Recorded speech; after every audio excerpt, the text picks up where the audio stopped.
Et bonjour, Nathalie et Georges, journal des auxiliaires de vie. Aujourd'hui, on est ici, grosse chaleur à Toulouse et je pense que dans toute la France et une grande partie de l'Europe, des chaleurs à plus de 40 degrés. Et vu qu'on avait fait la dernière vidéo sur l'hydratation, on voulait rajouter une petite capsule sur cette canicule qu'on vit.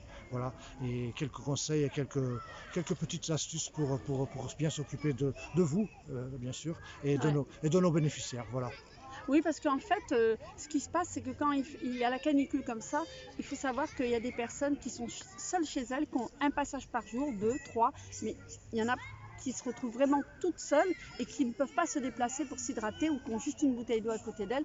Et ça, c'est triste. C'est triste parce que moi, j'en ai pas mal vu. Et quand il fait chaud comme ça, on y pense à toutes ces personnes, ou alors qui sont dans des appartements où il y a au 5e étage, 6e étage. Isolés des fois. Isolés, ou alors il fait chaud, on ne peut pas aérer, il n'y a pas de clim, il n'y a pas de ventilateur. Mauvaises Et conditions de travail. voilà, mauvaises conditions. Donc nous, les auxiliaires de vie, quand on arrive dans ces logements, c'est dur pour nous, c'est dur pour les personnes, mais pour nous aussi, parce qu'on a un travail à faire avec elles.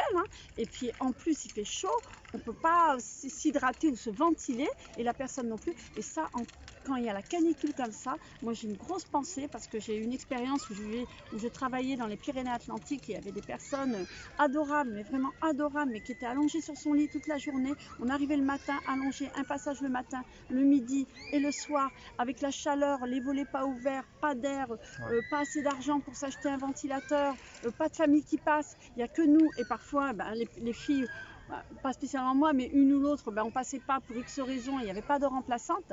Et voilà, moi j'ai une pensée en fait. Oui, cette vidéo, on a une pensée pour toutes ces personnes.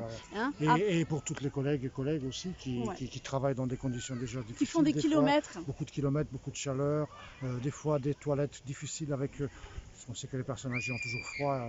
Avec la chaleur, ils mettent en plus le souffleur. Des fois, quand on sort de la douche, tu as eu affaire à ça dernièrement, donc beaucoup, c'est tous les terrible jours, en fait. presque tous les jours maintenant. On dirait que je me douche avec des bénéficiaires, carrément.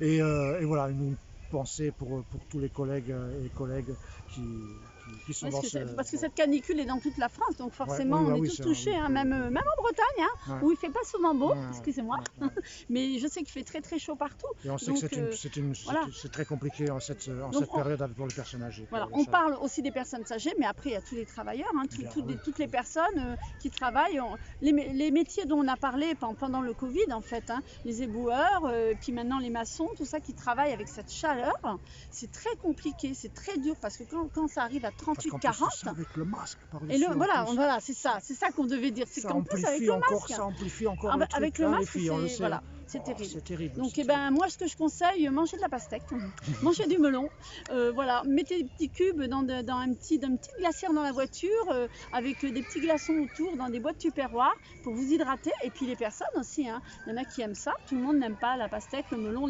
pourquoi? Parce que c'est des fruits juteux, donc c'est pour ça qu'on propose. Les personnes âgées adorent les glaces. Mais c'est le meilleur moyen, voilà. Et puis voilà, moi j'ai une pensée pour toutes ces personnes qui sont seules, isolées, et avec la chaleur c'est encore pire. Et qui sont malades, parfois qui sont malades, qui ont des problèmes respiratoires. Donc là, n'en parlons pas, comme c'est très très compliqué. Donc c'était le petit mot du journal des auxiliaires de vie. Après ça, il y a des bonnes nouvelles. Les bonnes nouvelles, c'est qu'il y a des piscines, il y a la mer, il y a des lacs. Et ceux qui habitent à côté, qui sont à côté, qui ont la chance d'aller faire des balades à leurs bénéficiaires ou en fauteuil roulant, ou si les personnes peuvent marcher, c'est l'idéal. Parce que franchement, donc celles-ci, moi je les envie. Moi je les envie parce que nous, on n'a qu'un petit bassin comme ça à côté, à Toulouse. Non, il y a le lac de la Ramée. Voilà, c'était une pensée pour vous toutes et vous tous. On vous souhaite bon courage pour le travail. Hydratez-vous. Pensez à regarder l'autre vidéo qui parle de l'hydratation. Voilà, à partager. Et puis, on revient bientôt. On va revenir bientôt avec plein de jolis sujets, de bons sujets. Et surtout, on va reparler de la prime aussi. Ouais. Qui l'a eu, qui l'a pas eu. Attention, la prime. Voilà. Ça a fait du débat. Alors, bon courage, bonne semaine. Et puis à bientôt, toujours dans la joie, la bonne humeur. Et prenez soin de vous. Les couleurs. Voilà, j'espère que vous aimerez nos t-shirts. Ouais, nos t-shirts, Georges et Nat, auxiliaires de vie sociale, derrière la chaîne YouTube. Voilà, à bientôt.